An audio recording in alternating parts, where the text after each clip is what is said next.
له تیرو څو ورځو راهیسې د هیواد په بازارونو کې د یو شمېر خوراکي توکو بیې له دې امله راټیټې شوي چې افغانۍ د بهرنیو اسعارو په مقابل کې خپل ارزښت لوړ کړی دی.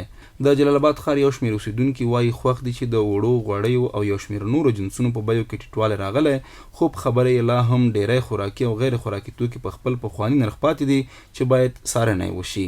ما چې سهارګل نوم دی، د ډنډغاړي دوکاندار یم.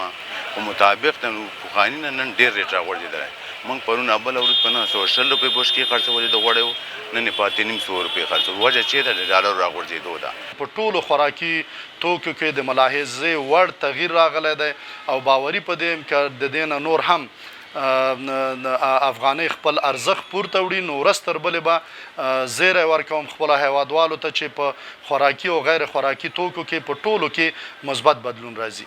پرته د یو وړونه او د یو غوړونه نور خو وګوره په هوټل کې خوراکونه دي، یو مسافر راشي د یو ځای نه بل ځای ته ځي هغه ډوډۍ نشي خوړلی، نو همدغسې د ډاکټر فیسونو کې کموالی نه دی راغلی، دواګانو کې کموالی نه دی راغلی. کومه دوا چې په کومه افغانیو باندې پخوا خرڅېدله اوس هم په هماغه افغانیو ده.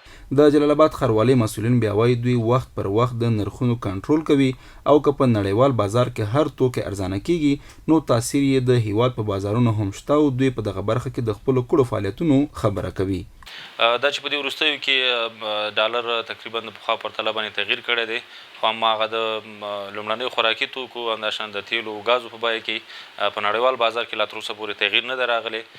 کله چې تغییر راشي د جلال آباد ښاروالۍ مسؤلین به هغه دپاره په هماغه شیبه باندې نرخنامه ټاکي او نرخنامه ورته جوړوي او د تطبیق دپاره به ټیمونه ګماري تر څو هغه په ښار کې تطبیق کړي.